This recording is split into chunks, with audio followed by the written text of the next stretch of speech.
Alright guys, Davison here, and I'm going to go ahead and introduce you to the Mirage 2000C by Razbam Simulations for DCS World.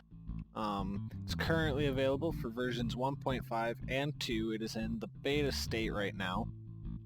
And this is going to be my tutorial series on the Mirage 2000, the Mirage M2000. So let's go ahead and, for the first video series, we're going through the startup, taxi, and the takeoff and landings. And how to set everything up and do all that fun stuff. So to start, of course, we want electrical power. So up front here by the caution panel, right above the caution panel, you've got a bunch of switches, and these are all pertaining to your electrical systems. This first one is your battery switch. That turns the battery on, and you'll see a bunch of lights come on. Then you've got a power transfer switch, and then your alternators 1 and 2. And you turn all those on, and then that powers everything up. I'm going to go ahead and get the engine started before I start doing anything else. So I want to turn on my fuel pumps, which are these two switches here in this cluster group. It's the top two switches on the right. They need to turn on the starter fuel pump switch, which is the red colored switch there. And then you open up the starter button, and all you have to do is you click that, and you'll see my N2% is going to start rising. At 10%, I'm going to move the throttle to the ground idle position, and that's going to go ahead and boot the engines up.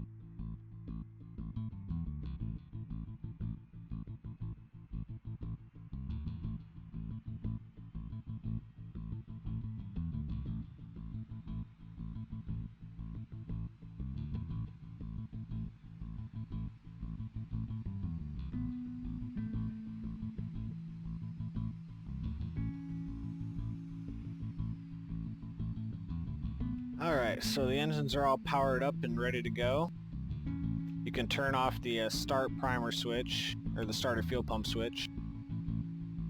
You also, now you want to go ahead and make sure your INS will align, and set up all your other electrical switches. I like to start on the right and move my way around.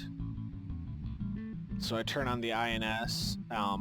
If I need panel lighting, that's these two switches here. The top part is what does your panel lights, and the bottom part does your floodlights. So that's how you turn on your lighting for the inside the cockpit. Your TACAN and your ILS frequencies are here.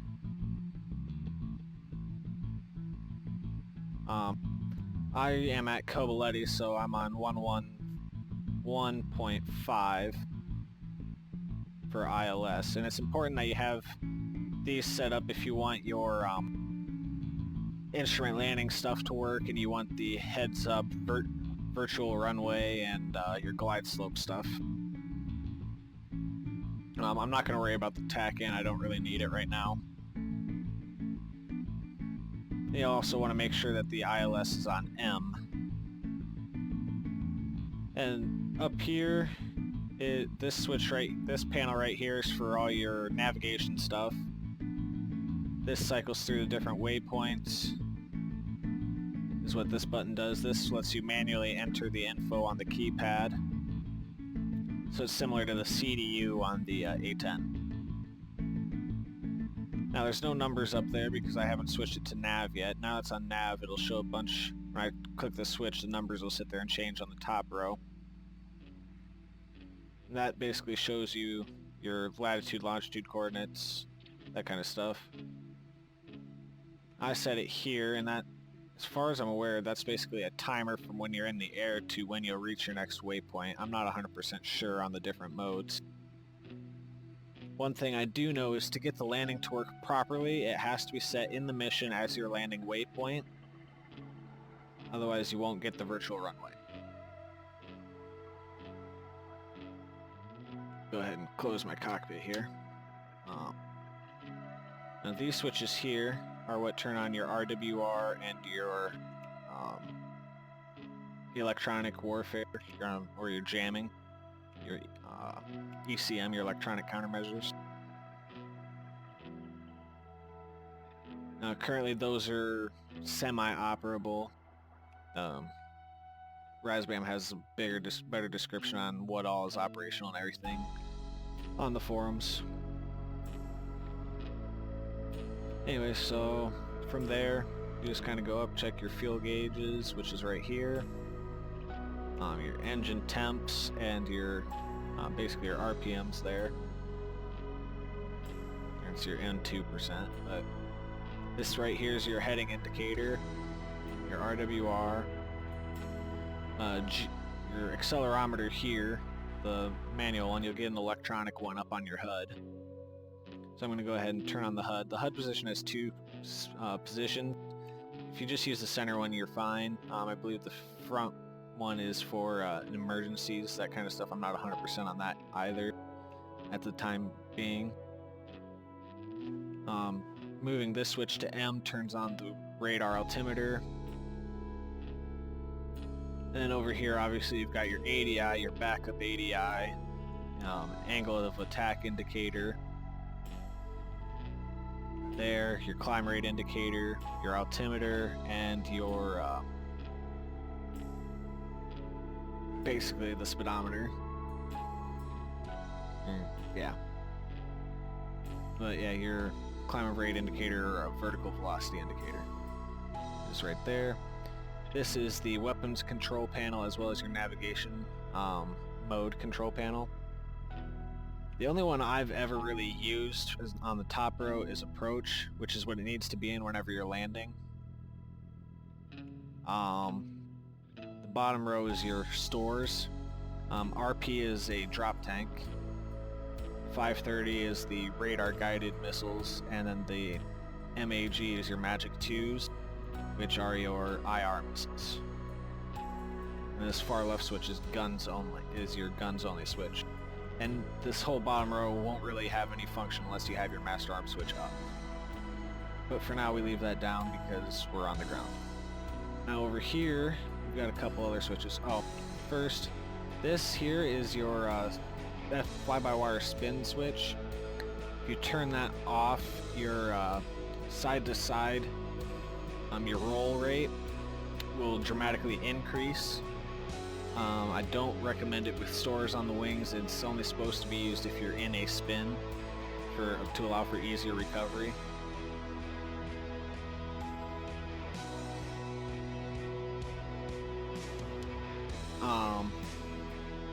And then this top panel here is your autopilot panel. As far as I can tell, yellow is standby and green is on. Then it's your different mode switches here, and if you hover over them it'll tell you, but altitude hold, your selected altitude hold, and then your approach hold is this one. This one has no function as of yet. And moving on, we've got, well, this toggle here is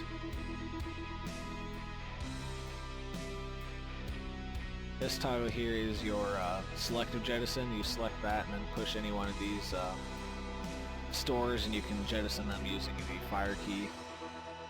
Now this here is your emergency jettison that just drops everything in an emergency. Below that you've got the G limiter switch, which when you have stores on and you flip it up, when you have like ground stores or fuel tanks and you flip it up, you'll get a warning in your cockpit because you can over G the stores and cause them to break off or cause damage to the aircraft. This switch with the red toggle, I don't recommend ever disabling that, especially in flight. You will rip your wings off. If any of you saw my first look video whenever I was streaming my first look, whenever I just downloaded the Mirage the day it came out, I decided to flip that switch in mid-flight going about Mach 2.1 at about 30,000 feet, and it just ripped my wings right off. Instant spin, had no clue what happened until after I realized that, oh, I probably shouldn't push that button. Next to that is the landing gear lever. And you've got your UHF and your VHF radio panels here. Along the side you've got your landing gear lights as well as your police lights and your refueling light. And then here at this top row here is your navigation, anti-collision, navigation, and formation lights. This switch with the yellow cover is your anti-skid switch. Panel below that is all your radar stuff. I'm going to go ahead and switch that radar onto warm-up mode and turn on my radar display, which is this switch right here. And when you have the P at the top, that means it's in warm-up mode. And then whenever you switch it to standby, it'll turn to SIL. And when you turn it on, those will both disappear and the radar will be fully functioning. And then you have a bunch of different switches that basically your radar illumination, and all your other different radar function switches here. I'll get to those in a different video. This bottom panel here is your volume switches, so my ILS volume, your TACAN volume, your magic tone volume, your radio volumes, and your marker signals for your marker beacons, and then your approach volume. This is the in-flight engine start, so if your engine goes out mid-flight for whatever reason, you can flip that switch and it's supposed to help start the engine. I haven't had that happen yet, luckily. So we're all booted up, navigation's good to go. I should be ready to go ahead and taxi, so let's go ahead and get in there. I just need to do one more thing. This red panel is your hydraulic stabilizers, or your hydraulic emergency pump. You just flip that up and that light should go out. That's the switch next to your navigation panel here. Okay, so in order to taxi, we just need to turn on our nose wheel steering and this blue light here will come on and we're good to go.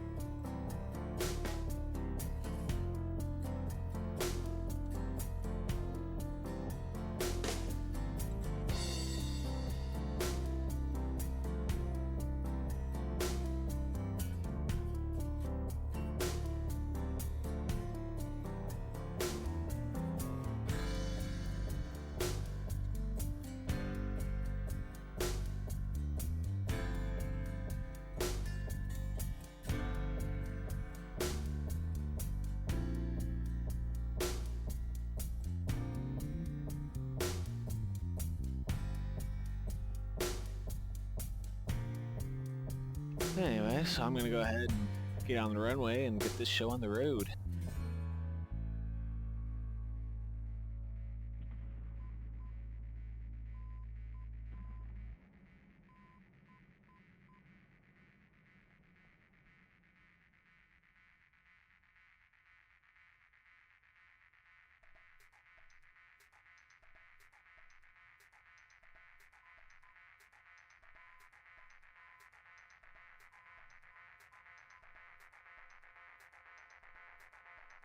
Okay, so before we take off, you want to make sure to disengage your nose wheel steering. Then you'll just simply throttle up to full afterburner and disengage your brakes as soon as your PC light comes on, which is what indicates the afterburner is on. And depending on your altitude, your fuel burn rate and your load, your fuel burn rate, which is here, it's your kilograms per minute, that's going to change drastically depending on your altitude, as well as your weight. And you want to make sure your landing gear come up before 260 knots indicated, otherwise you can damage your landing gear.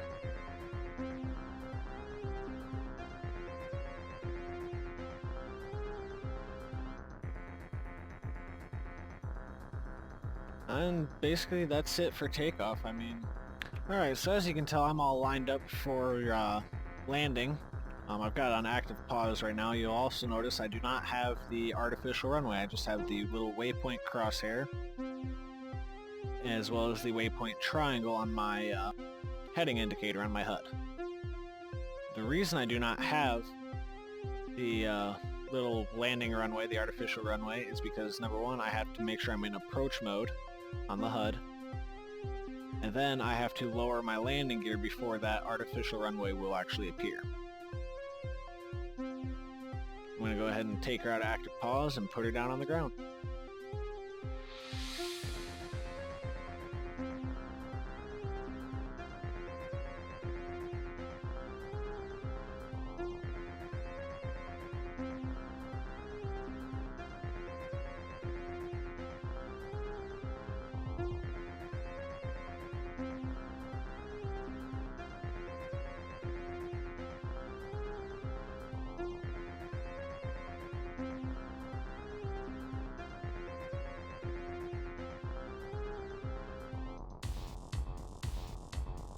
Alright, so now you can tell I've got the artificial runway, as well as a couple indicators showing the proper glide slope.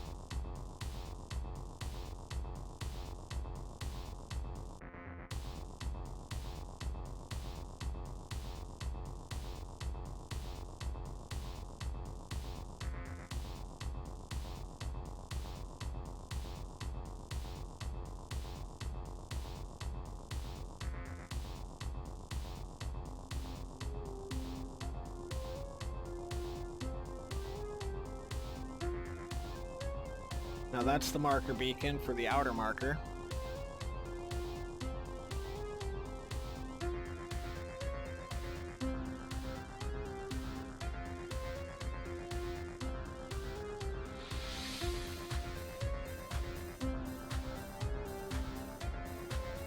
I'm a little high. There's the inner marker.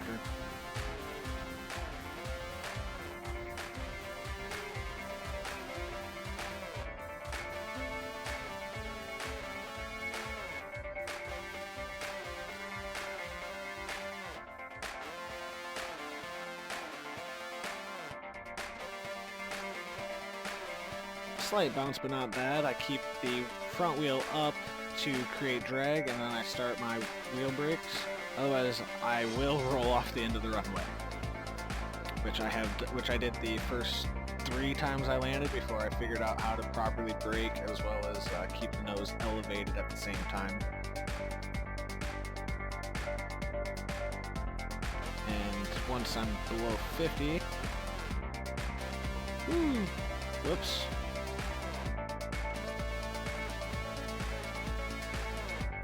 As you can obviously tell, I skidded to a stop because I dropped my nose wheel a little too soon. It was still a little too fast for that. But other than that, it was a pretty decent landing, not too bad. But the reason for the spin out is my nose wheel dropped a little too fast. And I was still going a little hot, and when I went to apply rudder to correct for the left spin, it just kind of slid. Like I said, not a big deal. Shouldn't have caused too much, if any, damage to the undercarriage. Doesn't look like it caused any damage. And that's pretty much all you have to do to land it. Shutdown is fairly simple. Yeah, that warning goes off anytime you open the cockpit with the engines running. To shut down the engine, all you need to do is push this nice little red button right there. The engines will go ahead and shut down, and everything else basically turns off. And from obviously, you'd want to shut down your engine after you turn on your ground power to save on your battery, as well as making sure you don't lose navigation data or your radar setup. But other than that, that's pretty much all you have to do to take off and land this aircraft. And then shut down, of course. Alrighty. Hopefully I'll have the next video up in the next week or two, and that'll show you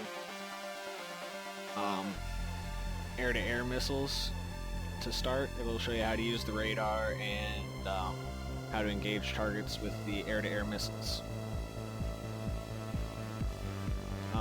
Hope you all enjoyed this video. Got any questions or comments, anything you'd like me to do different, any other videos you'd like me to show, that kind of thing, go ahead and leave them in the comments below, or go ahead and get a hold of me on the ED forum. My username is just Davison, so you can find me there.